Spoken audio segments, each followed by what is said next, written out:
Assalamualaikum warahmatullahi wabarakatuh. Yang terhormat Ibu Anggi selaku dosen pengampu mata kuliah Algoritma dan Pengadut. Baik, pada kesempatan kali ini kami akan mempresentasikan final project kami dengan judul Sistem Jadwal Kegiatan dan Mood Harian. Sebelumnya, perkenalkan kami dari kelompok 12 dengan saya, Stefani Clausia Fernanda, dengan NPM akhir 26. Saya Angelina Nirmala Putri Dika Praktiko dengan NPM terakhir 55. Saya Ratna Pujiastuti dengan NPM terakhir 080. Baik, langsung saja kita ke presentasinya. Yang pertama ini ada latar belakang. Yang melatar belakangi kami membuat sistem ini adalah pada saat ini masih banyak orang yang kesulitan dalam mengatur jadwal harian dan memahami suasana hati mereka yang berdampak pada menurunnya produktivitas dan kesejahteraan mereka. Untuk menangani masalah ini, kami mengembangkan sistem pencatatan jadwal dan mood harian berbasis Python. Tujuannya untuk meningkatkan manajemen waktu dan kesadaran emosional. Next. Berikutnya ada metode program. Pada program ini kami menggunakan beberapa metode sebagai berikut. Yang pertama ada subrutin atau fungsi lanjutan yang digunakan untuk memecah program sehingga menjadi lebih kecil sehingga mudah untuk diproses. Lalu ada fungsi order tinggi yang digunakan untuk meningkatkan fleksibilitas dan meringkas kode terutama konteks korelasi. Selanjutnya ada Object Oriented Programming yang digunakan untuk membangun struktur program dengan baik. Kemudian ada Class Inheritance dan Enkapsulasi, yaitu struktur inti OOP dalam program guna membuat struktur yang modular dan reusable. Untuk yang terakhir ada Modules and Package yang digunakan untuk mengorganisir secara struktural sehingga lebih maintainable dan scalable. Next. Berikut adalah struktur database-nya. Pada database jadwal kegiatan mood harian ini memiliki 3 entitas yang terdiri dari tabel user, activity, dan mood. Dalam tabel user terdapat 3 atribut dan 1 primary key, yaitu ID user. Lalu ada tabel activity yang terdiri dari 4 atribut dan 1 primary key, yaitu ID activity. Selanjutnya ada tabel mood yang terdiri dari 7 atribut di mana ID mood merupakan primary key, serta ada ID user dan ID activity sebagai foreign key. Next. Selanjutnya berikut adalah modul main PY, yang dimana modul main PY ini tempat program utama dijalankan. Pada modul main PY ini menggabungkan 3 metode yaitu kelas dan modularisasi, fungsi subrutin, dan fungsi order tinggi. Pada modul main PY ini terdiri dari beberapa fungsi, di antaranya def tambah user sebagai lokasi input untuk username dan password baru dari pengguna. Lalu ada def tambah jadwal sebagai lokasi input tanggal, waktu kegiatan dari pengguna. Lalu ada def tambah mode sebagai lokasi input tanggal, waktu mode, keterangan ID user, dan ID activity. Kemudian ada def tampilkan jadwal untuk menampilkan semua jadwal yang tersimpan dalam database. Lalu ada def tampilkan jadwal tanggal tertentu. Nah, ini digunakan sebagai input tanggal dari pengguna untuk melihat jadwal pada hari yang diinginkan. Kemudian ada def tampilkan mood summary. Ini untuk menampilkan rekap dari semua mood. Lalu, kemudian ada def main menu. Ini digunakan untuk menampilkan menu utama kepada pengguna. Dan if name main sebagai lokasi masuk ke menu utama program tersebut. Next. Selanjutnya ini ada modul base PY. Pada modul base PY ini kami menggabungkan 3 metode Python yaitu Object Oriented Programming, subroutine atau fungsi lanjutan, dan inheritance enkapsulasi. Pada modul ini terdapat kelas DB Connection yang terdiri dari 4 fungsi, diantaranya dev init self sebagai koneksi yang menggabungkan database ke MySQL dengan username tanpa password. Lalu ada dev execute query yang digunakan untuk menjalankan query agar bila fungsi ini dipanggil dapat menyimpan perubahan dan memastikan tidak ada parameter yang tetap.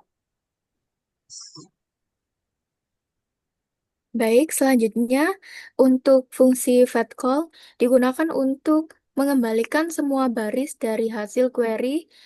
Kemudian fungsi close sebagai penutup koneksi database agar tidak bocor dan overload.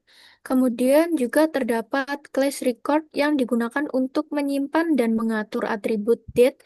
Di antaranya terdapat ada fungsi init dan fungsi date sebagai record dari proses penyimpanan data di variabel yang privat. Kemudian terdapat modul moodpy. Modul ini menggabungkan 2 metode Python yaitu subroutine atau fungsi lanjutan dan inheritance enkapsulasi.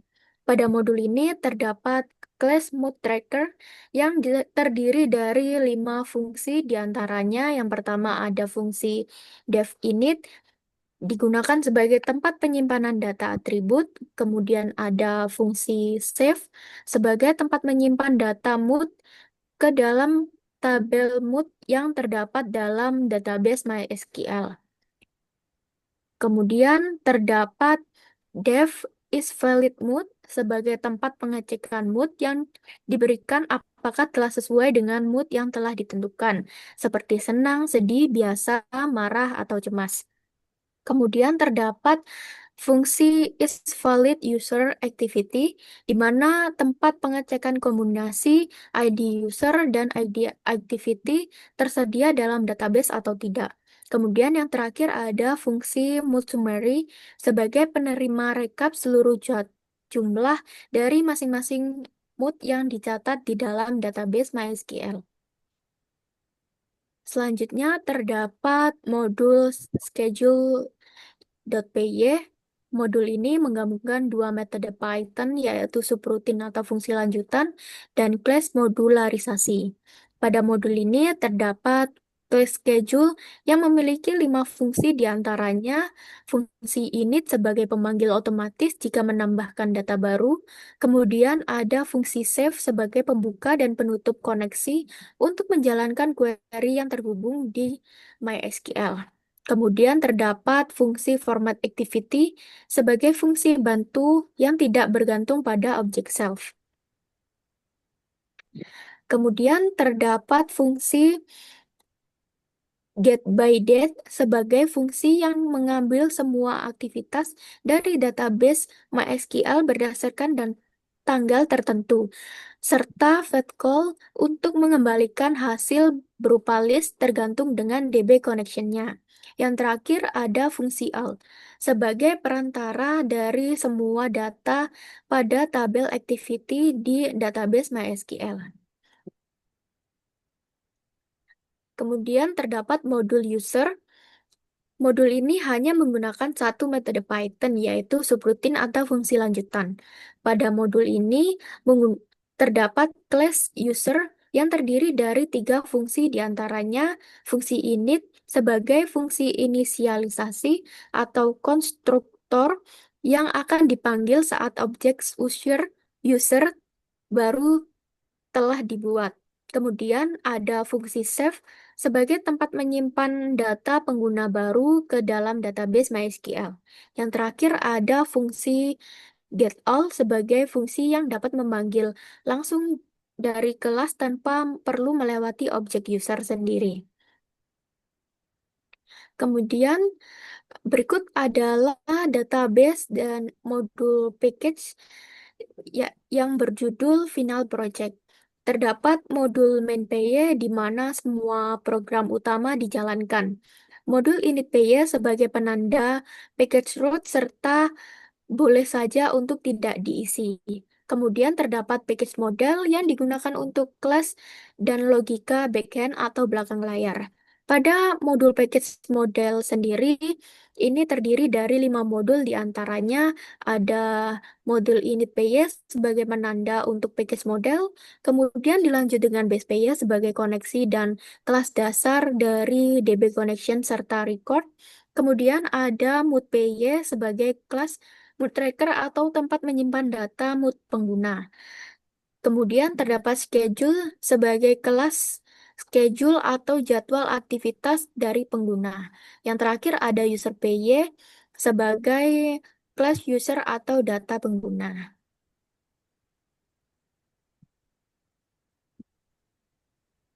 Baik, di sini terdapat fungsi create untuk membuat database dari awal, yaitu create create database dengan judul yang diinginkan. Di sini kami menambahkan judul jadwal kegiatan mood harian.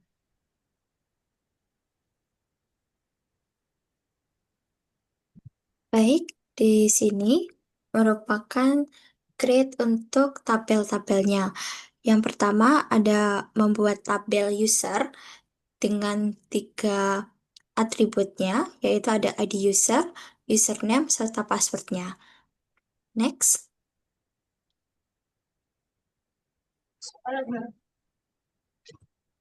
selanjutnya membuat tabel activity dengan ada 4 atribut. 4 atribut di dalamnya itu ada ID activity sebagai primary key-nya, activity, tanggal activity, serta waktu activity. Next.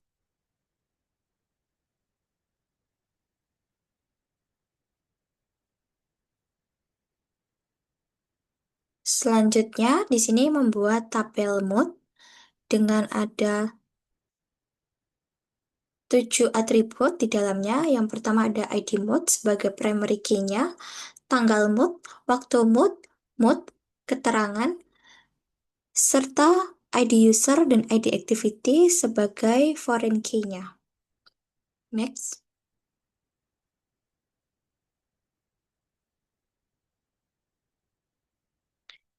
Selanjutnya, di sini ada update. Jadi, pertama-tama kita pilih dulu ID yang baris yang diinginkan. Jadi, di sini kita menggunakan select from mood where ID mood in 678. Jadi, di sini kami memilih ID mood 6, 7, dan 8 yang akan kami update datanya.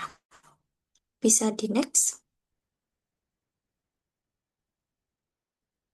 Di sini terdapat query update sebagai pengubah data yang sudah ada pada baris tertentu. Setelah itu ada set sebagai fungsi yang menentukan kolom mana yang akan diubah, dan where sebagai filter dari baris-baris yang ada dalam tabel tersebut. Bisa dilihat untuk ID mode nomor 6, kami mengubahnya moodnya menjadi cemas dengan keterangan lagi banyak deadline. Selanjutnya ada ID mode nomor 7, kami mengubah moodnya menjadi sedih dengan keterangan kangen rumah. Dan ID mode 8, kami mengubah moodnya menjadi marah dengan keterangan wifi lemot pasung. Dan bisa dilihat itu afternya langsung berubah dari sebelumnya. Bisa minta tolong di slide sebelumnya. Yang dari nomor 678 dari moodnya biasa, senang, cemas, dengan keterangan makan siang biasa aja, senang dengan lagu kesukaan diputar, serta cemas ujian tinggal besok. Bisa di next. Menjadi cemas lagi banyak deadline, sedih kangen rumah, dan marah karena wifi lemot pasung. Next.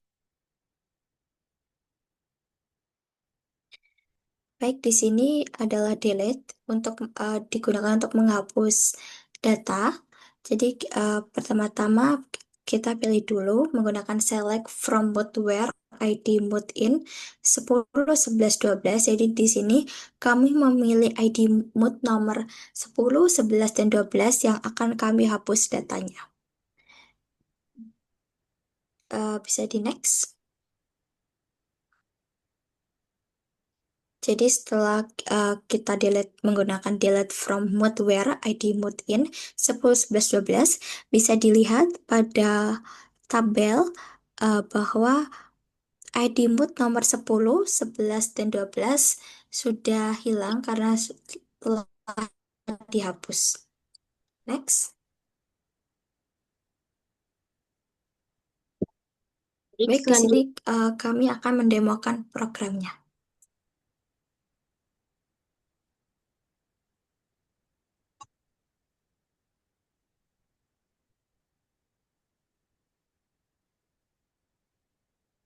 baik, yang pertama, eh, setelah kan kami sudah membuat programnya, lalu kami menjalankan modul MainPy pada terminal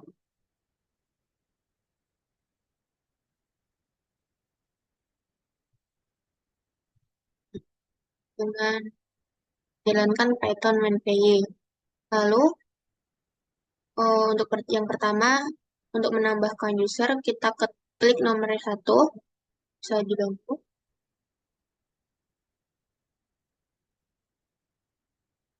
Di sini kita menambahkan user baru. Misalnya kita menambahkan Angel untuk usernya. Jadi enter. Nah, untuk passwordnya kita buat Angel 456. Nah, itu akan otomatis telah masuk ke SQL. Untuk yang selanjutnya, kita pilih opsi yang kedua. Untuk opsi kedua ini adalah untuk menambahkan jadwal. Dan yang pertama, kita masukkan dulu tanggalnya sesuai dengan format itu tanggal, bulan, dan hari. Jadi semisal kita akan menambahkan tahun 2025, bulan 8, tanggal 18. Nah, di sini waktunya kita masukkan pukul 10. Kegiatannya adalah tamasya ke kebun binatang.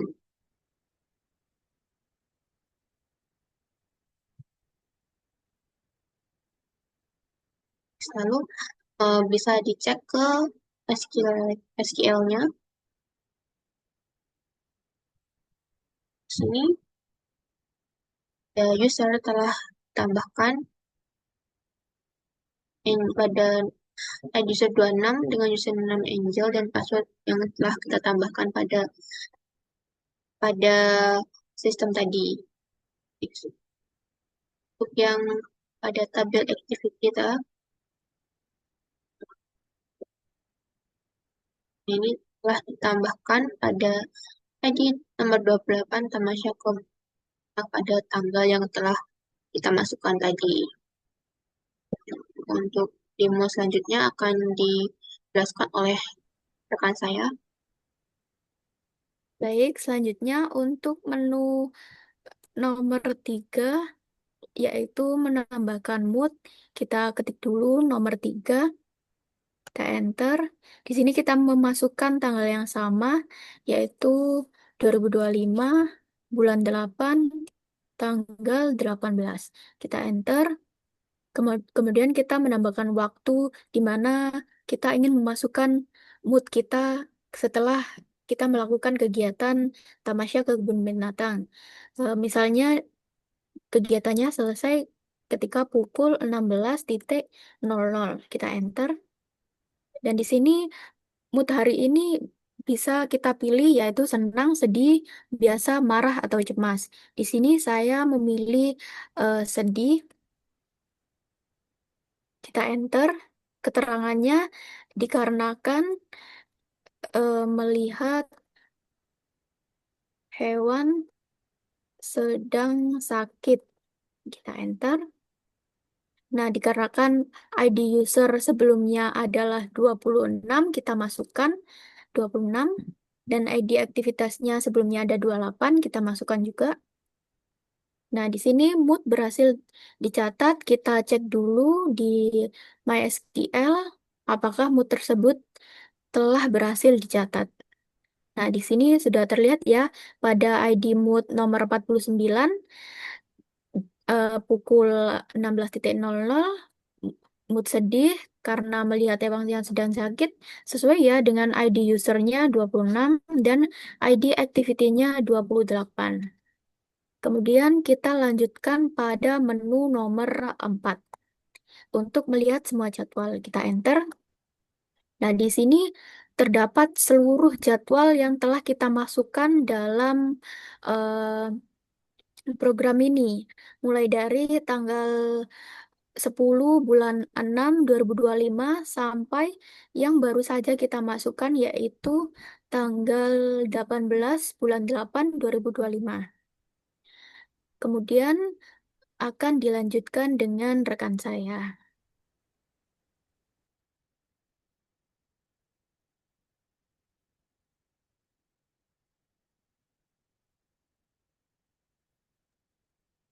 Baik, selanjutnya ada menu nomor 5, lihat jadwal per tanggal.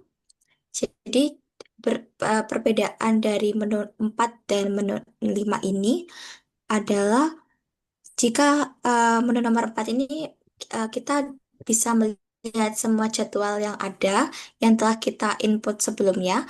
Tapi jika untuk menu nomor 5 ini kita bisa memilih jadwal pada tanggal tertentu yang kita inginkan. Bisa coba untuk tahun 2025, bulan 6, tanggal 16. Bisa dilihat pada tampilan di layar itu pada jadwal tanggal 2025 bulan 6 tanggal 16, jadwal yang dilakukan pada jam 5 ada ngaji, 9.30 bersih-bersih kamar, dan 19.00 tugas laporan kelompok. Selanjutnya untuk menu nomor 6, di sini kita bisa melihat rekapan mood, jumlah rekapan mood yang telah diinput pada program ini. Bisa dilihat rekapan jumlah mood senang yang diinput pada program ini sebanyak 9 kali, sedihnya sebanyak 4 kali, biasanya sebanyak 4 kali, marahnya sebanyak 3 kali, serta cemasnya sebanyak 2 kali. Selanjutnya untuk menu nomor 7 yaitu menu keluar. Jadi di sini tuh uh, keluar dari program yang dijalankan. Selanjutnya kesimpulan.